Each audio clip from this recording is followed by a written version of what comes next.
Welcome in, everyone, to the It's Official podcast, created by Jeff Siegel, proudly hosted by Jeremy Plonk, representing First Bet and Express Bet. And we'll take on 5 hot topics this week, as we do each and every week here on the show. Of course, it's a transitionary week, if you will, in racing. Opening day at Oaklawn Park in Hot Springs, Arkansas, coming up on Friday. It'll be closing weekend at Woodbine and also at Los Alamitos in Southern California. So the calendar continues to change this time of year, and certainly want to welcome those of you watching from Arizona this week at the Global Symposium of Racing at the University of Arizona, the racetrack industry program, gathering movers and shakers and hopefully getting some things done in Arizona this weekend to better the game. We'll talk about some of that in just a moment. But as we do each and every week here on the podcast, we're going to get things started with our Goosebump Award, the horse who got us up out of our chair, got us most excited about racing this past week, and a Goosebump Award winner this week who may have Kentucky Oaks aspirations.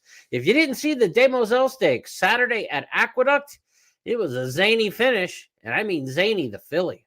Brad Ortiz Jr. just took a look in behind, and Zany reaches the top of the stretch, and Zany comes calling for the lead. Schilling will battle on towards the inside, lugging in there with Zany, who approaches a final furlong, and Zany starts to run away. Jumping the gun concurrently. They are battling on here for second and third, but Zany has a 16th left to go, and she's a talented filly.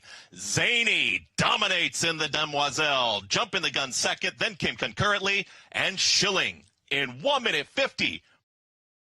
No challenge there for Zany. Now 2 for 2 lifetime. She debuted a winner at Gulfstream Park. Interestingly enough, for this time of year, you think maybe you stay down there for the championship meet if you're Todd Pletcher and Rapoli stable, but they bring her back to New York. So she ships north. She punches her ticket towards a big Kentucky Oaks prep next. That's a 3-year-old. A really good performance there. She was a 2-length. She ran 2 lengths faster than they did in the Remsen Stakes for the boys. We'll talk about that race in a little bit later in the show. So when the fillies outrun the boys, you're doing something good. She's a $350,000 daughter of American Pharaoh. The damn Mo Green won the grade 3 top flight in New York at 9 furlongs. So distance, absolutely no problem at all for Zany as she ran away with this one back on November 2nd.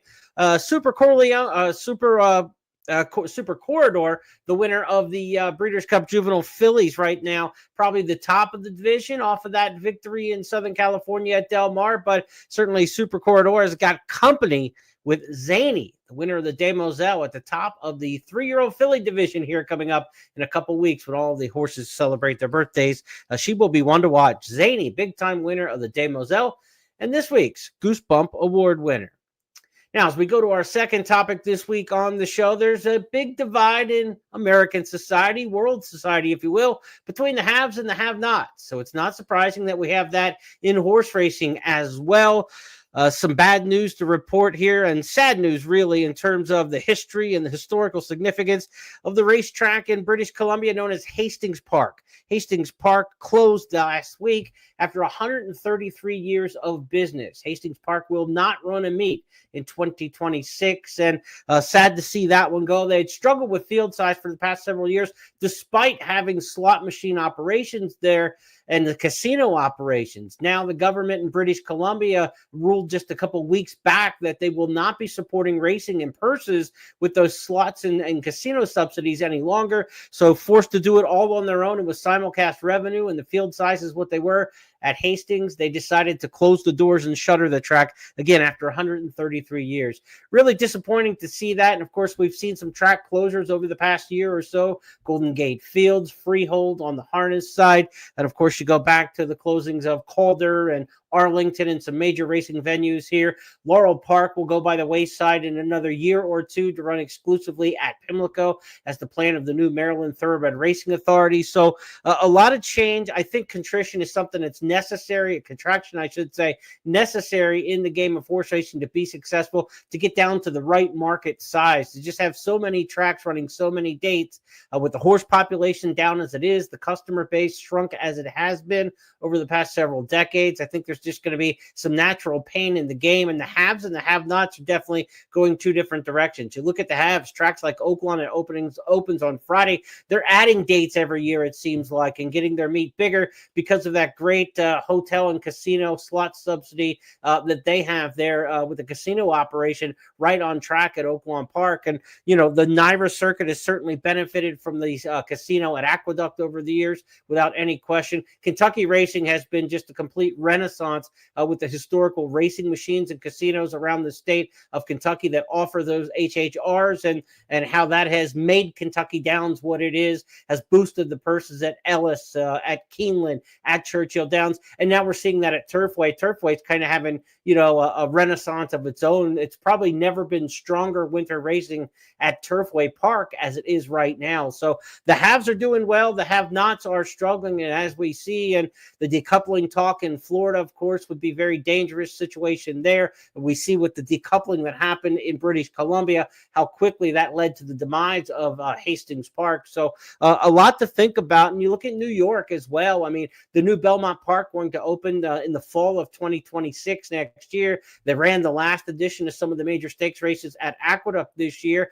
barring some sort of delay in the construction and the opening at Belmont Park. We don't expect to be back to Aqueduct in the fall of 2026 or the winter of 2026-27. So at Aqueduct, they have the casino there on the grounds, and the racing tied to the casino operation, of course, in New York. That is expected to continue by law, but when you start to take the casino away from the racetrack and all the racing operation moves to Belmont, and they keep Aqueduct proper, the grounds there at Aqueduct as a resorts casino property, you just wonder how safe you really are and how much thin ice you're walking on as a racing organization. It only takes a few politicians to kind of shake things up and really change the landscape of things. So, in New York, they look safe for now, and it's certainly been a big boon to the thoroughbred racing industry.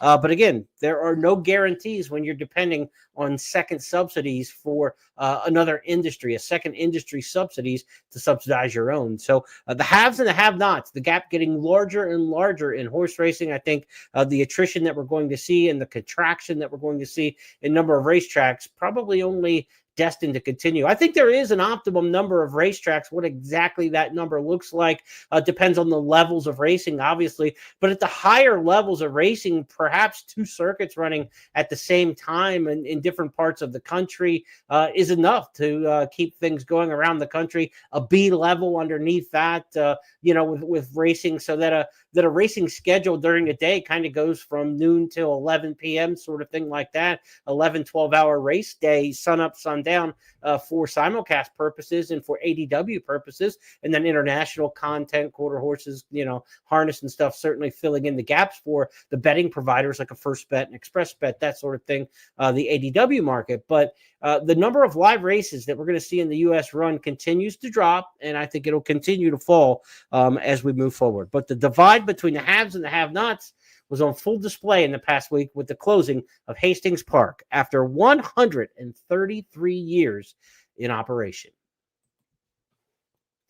We move to our third topic this week, and we keep the theme going in terms of news and trends in the industry. The post-Breeders' Cup season is getting bowled over is the headline, and kind of combining two different things that are going on in racing and sports right now. College football playoff teams were announced over the past weekend, and then the bowl games certainly came up right after that. The teams who didn't make the 12-team playoff, which bowl games would they be going to? And quickly you saw 10 major brands have opted out of bowl games and don't even want to play in bowl games at this time. So the landscape in college football is changing, and the landscape in horse racing has certainly changed since the institution of the Breeders' Cup in 1984, and even more so now. These post-Breeders' Cup major stakes races just don't have the same zip to them that they once did. I bring the topic up this week because we're on the heels of the Cigar Mile, and we'll review the race that was run this past weekend, the Cigar Mile, but it's a shadow of its former self with the big-time horses that were expected in that race over the years and have won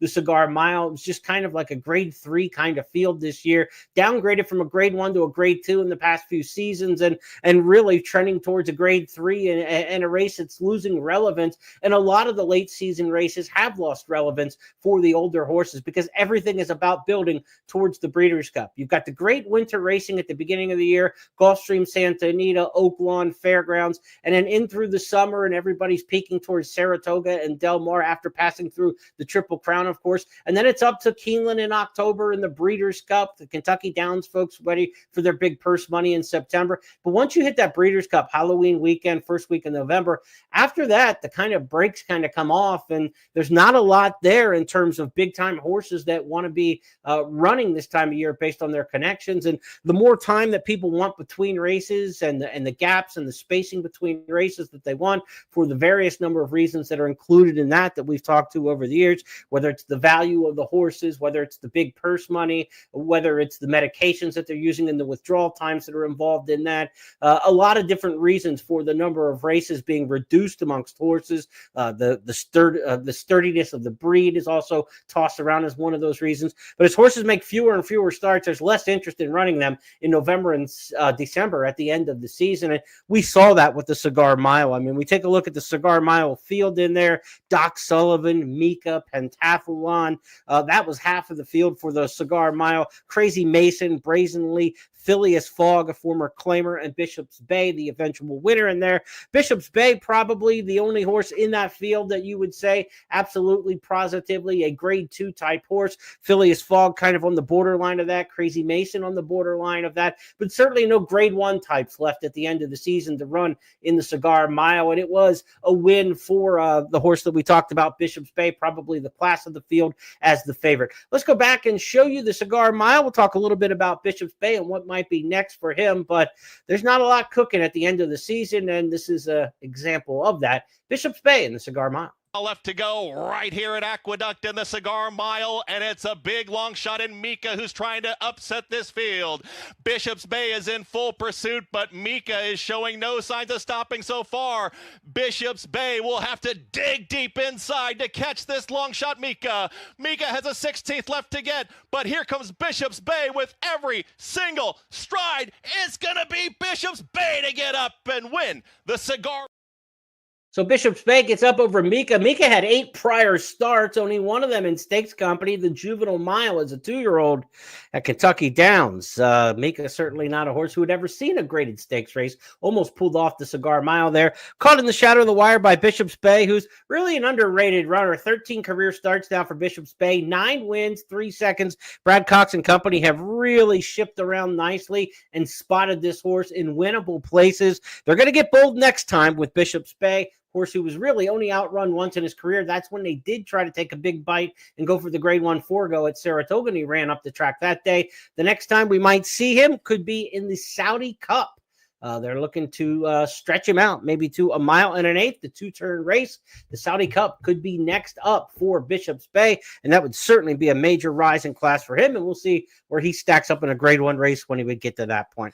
But late in the season, again, it's just there's not the interest in these late season stakes races, just like the bowl games at the end of the college football season. Too much money, too much emphasis on the championships, which roll in through the Breeders' Cup and not much beyond. For me, I think we would be looking at a situation where we might be better off that there are no graded stakes races scheduled after the Breeders' Cup except for 2-year-olds. The 2-year-old season, you get the late blooming 2-year-olds and horses who want to roll into the fall. I think there's a great spot for races like the Kentucky Jockey Club last week at Churchill, the Remsen last week or 2 weeks ago at Churchill, last week where we saw the Remsen in New York. Still races on the calendar like the Los Al Futurity coming up this weekend, the Springboard Mile at Remington Park. I think there's a good place for late season 2-year-old races that could potentially be graded stakes races. But as for the older horses, I wouldn't put anything in graded stakes company beyond the Breeders' Cup. I think we'd be better off shrinking those big major graded stakes races earlier in the calendar in the first 10 months,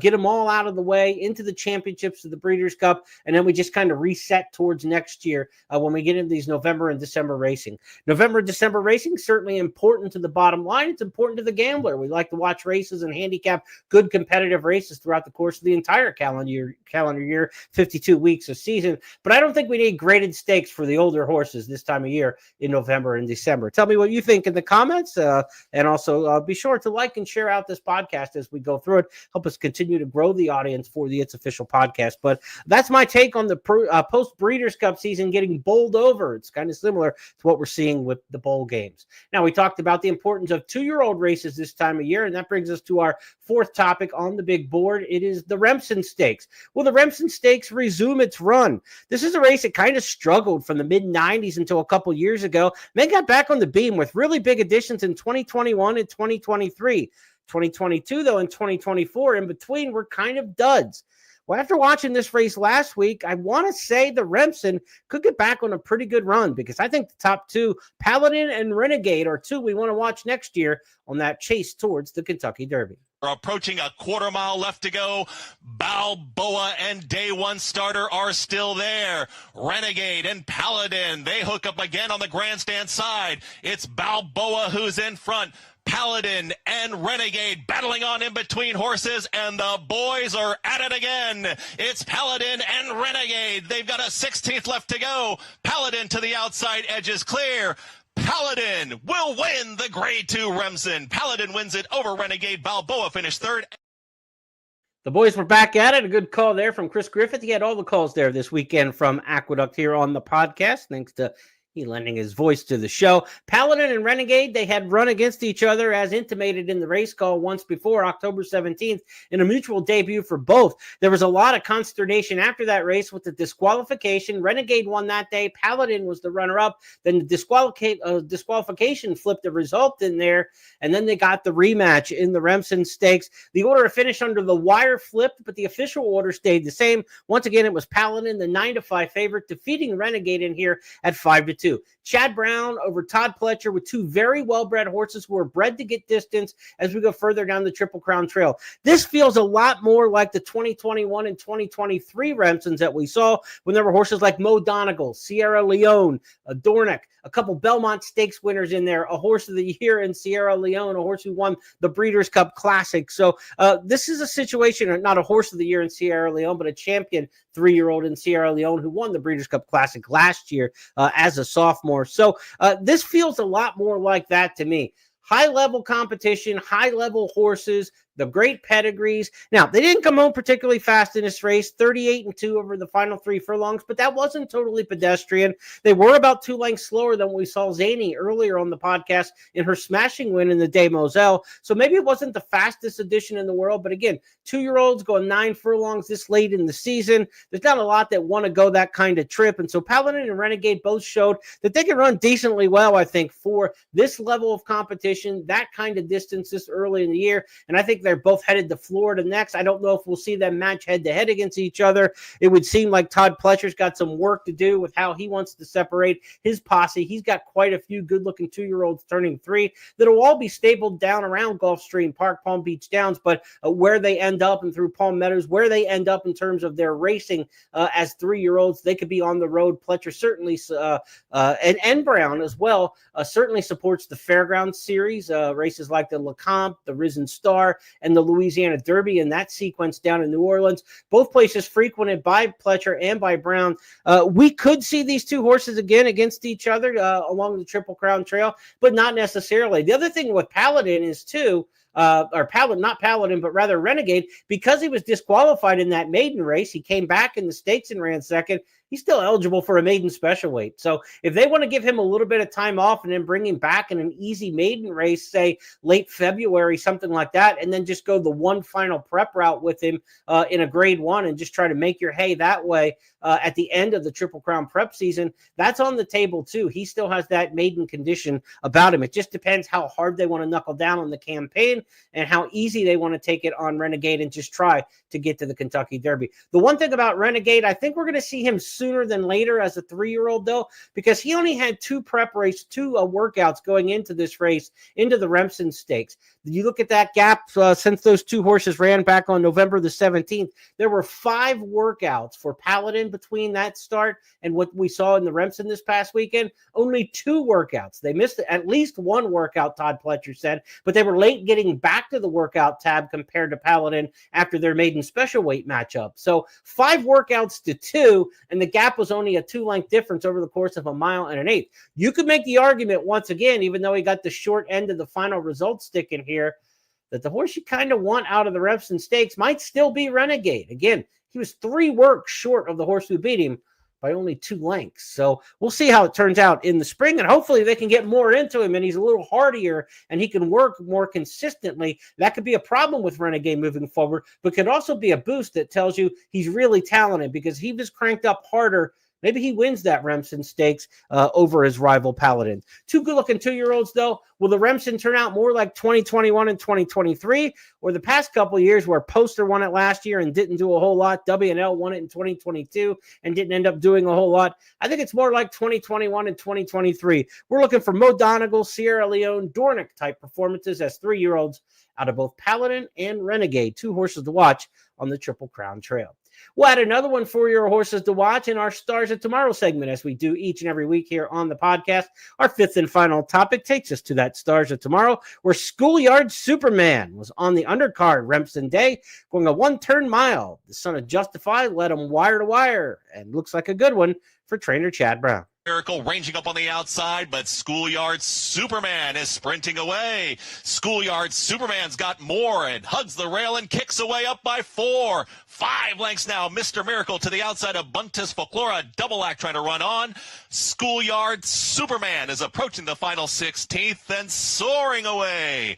Schoolyard Superman. Manny Franco dominant in victory. Schoolyard Superman wins it over Buntis Folklora. Mr. Miracle double 5 3/4 lengths, the final margin there for the son of Practical Joke out of a Tis Now mare. The Practical Jokes typically better around 1 turn. This was a 1-turn mile, 136.68. Not smashingly fast in there. They got the final quarter, a solid enough 20-4 and 3 though. But the Tis Now mare on the dam side should bring some stamina for Schoolyard Superman. We'll see this one maybe in Allowance Company down at Gulfstream, maybe in the Stakes Company. We'll see what Chad Brown does as he tries to separate some of his cast towards the class of 2026 on the Kentucky Derby Trail. That was the 3rd career start for Schoolyard Superman. Clipped heels and fell, and the debut when bet down, heavily bet in the career debut, then came back and ran a good second on October 26th, made the natural rise and progression here in the 3rd career start with a breakout victory. Look forward to seeing Schoolyard Superman as a 3-year-old to watch next season. Now let's take a look at the 5 topics this week in review on the It's Official podcast. This week's Goosebump Award winner was Zany, won the Demoiselle Stakes by 8.5 lengths to move to 2 for 2 and maybe favoritism for this year's Kentucky Oaks. The divide between the haves and the have-nots has never been more clear. Last week, the sad news that 133 years of racing at Hastings Park would be no more. We talked about the impact of the casino and slots purses that are making some of the tracks just flourish right now in their gaming and in their racing purse money, while some of the other tracks are suffering and falling by the wayside. Decoupling of the casino and racing operation, the downfall there in British Columbia for Hastings Park. The Post-Breeders' Cup getting bowled over discussion was how there's no good horses left, it seems, for the older handicap races late in the year. A soft edition of the Cigar Mile by its lofty standards, and what a great race that's been over the years, but a dull edition this year, taken in hand by our Bishop's Bay, rallying to win that one and getting up and heading maybe towards Saudi Arabia next. Will the Remsen resume its run? I thought Paladin and Renegade are 2 promising 2-year-olds ready to turn 3. I think this race could get back to the form that it showed when Sierra Leone, Dornick, and Mo Donegal came out of it in recent years. Paladin and Renegade, 2 to watch for trainer Chad Brown and for Todd Pletcher. And speaking of Chad Brown, he had your star of tomorrow, Schoolyard Superman, winner of race number 2 on Saturday on the undercard of the Remsen. This is a colt by Practical Joke. Schoolyard Superman, our star of tomorrow. Those 5 topics are now official because our handicapper emeritus Jeff Siegel and I say so. That's the way we created the game, and that's the way we play it each and every week. I'll be back next week with 5 more topics and talk about horse racing. We'll have a complete rundown of the Global Symposium of Racing from Arizona and talk a lot more about the panels, a lot talked about today on call wagering and other topics around the industry. We'll have a full recap of what went on in Arizona and our 2 cents on those topics on next week's program. Until then, have a great week, everybody. I'll be back on Friday to handicap some weekend stakes races. When the First Call podcast returns, Scott Shapiro and I will take a look at the races this weekend, including the Turfway Championships for the synthetic surfaces coming up this weekend. Also, big racing at Oaklawn Park on the opening weekend of the season in Hot Springs. Have a great week, everyone.